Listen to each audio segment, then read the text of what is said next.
not sure if it was clear in the last video, but one of the injuries from the crash was a compound or open fracture of my right arm. When I hit the ground, the bone for this arm actually just like punched straight through. And after it punched through my skin, the elbow, or at least part of it, broke off. And when the paramedics eventually ended up picking me up and taking me into the ambulance, one of them stumbled across a big piece of my elbow and just dropped it into a baggie. So while I was still on the ground, the paramedics had to do this assessment that I remember from the Army, because I used to have to do this when soldiers would get blown up.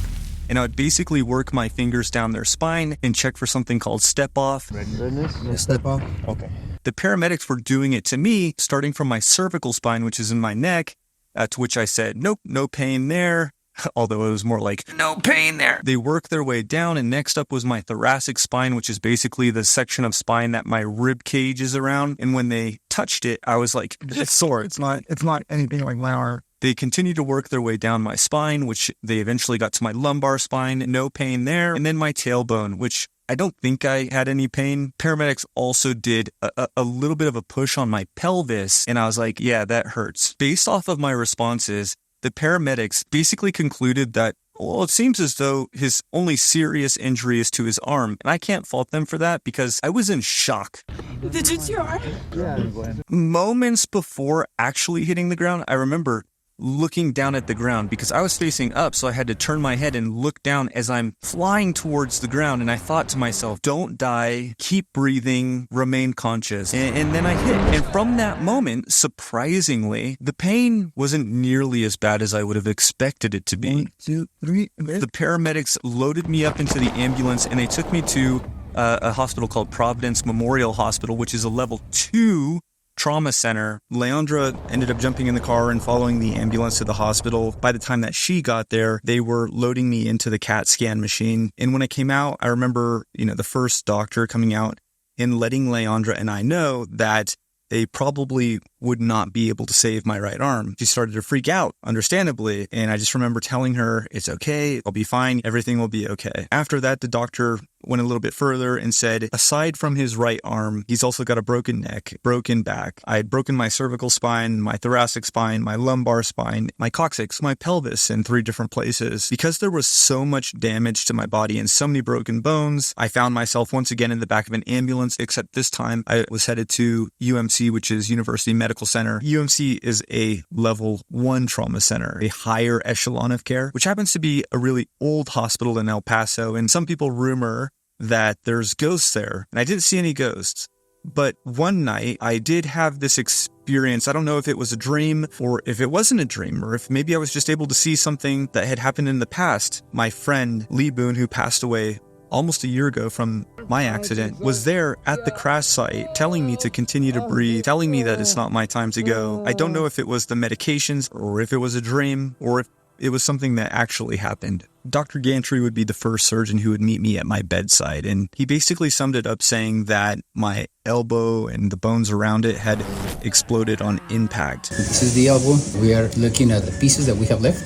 There is a lot of pieces that were missing because he had a huge hole where the bone came out. Everything is secured with plates and screws. Obviously, the bone is not exactly the same how it was before because there was a lot of bone missing. You can see that he's very determined. In the best possible case scenario, the range of motion is going to be the same. After this very extensive operation on my right arm, I woke up from surgery. I couldn't really detect where my right arm was. I had this sensation as if it was like on my chest, but when I could barely look down at my chest, it wasn't there. My arm was like off to the side, kind of how it is resting right now. And I couldn't really feel it either because during the surgery, they had injected so much of this nerve blocker that left my hand feeling like it was non-existent.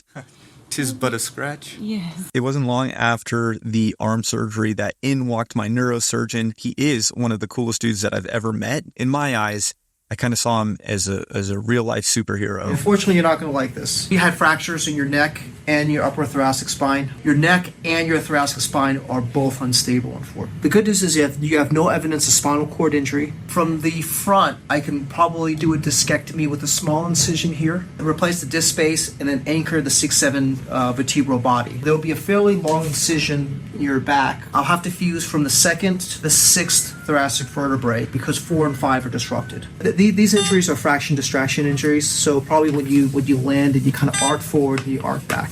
The good news is you haven't injured your spinal cord, okay? The bad news is you have 2 broken spots, both which appear to be unstable. After you fully healed, you should be able to do 95% of the things you were doing before. I fly the paramotor. All right. So look. Okay. So look. I'm gonna have a hard time with that. Okay. But that'll be something we could discuss as an outpatient. Okay. Have a good day, folks. Okay. Thank you. Unlike the arm surgery, I felt a lot of pain in my spine after I had my neck and back surgery. They said it went well, right? Yep. Went well, went as expected. They came out and they said, all we need to say is easy peasy lemon squeezy. And then they closed the door. As Mike Patey says, back to work. I've been laying on my back pretty much the entire time since I've been here. I swear I can feel the metal pieces that are used to fuse sections of my back together. The next morning, I was slated to once again be on the operating table for my pelvis surgery, which required them to make a pretty large incision at my bikini line, which they could see perfectly well because I tan a lot in my bikini. So like, that's the spot we need to cut, right at the bikini line. They could go in from there and drop in some metal plates and screws to fix the problem. The doctor, he did tell me that I wouldn't be able to walk for a few months. So I've got this sandy dandy wheelchair over there. Oh, that's the other really cool thing is that this morning, a guy named Mark came in. He was one of the representatives for a wheelchair company, and he helped me basically choose this custom wheelchair. He sized my legs and everything like that. Mark's just going to soup up your wheelchair.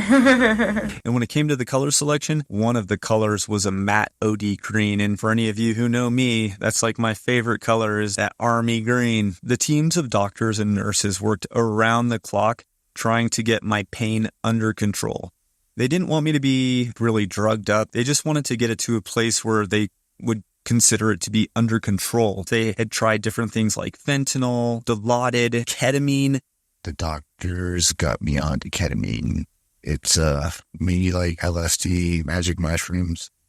So what they ended up settling on was morphine. They moved me out of the ICU into the 7th floor of the hospital. The biggest drawback about being at the 7th floor was that there wasn't as much that they could do for the pain. Oh, I watched your video and I saw the comments and I was like, kind of dumb. You hear that? You watched my video. Yeah, and I know your mouth is so... The nights felt really long and really painful, and I oftentimes found myself like waking up in tears, just feeling all of the broken bones. In spite of all the pain I felt in the night, the hardest night I felt was the night that I had a dream that I was totally fine. Like, the crash never happened.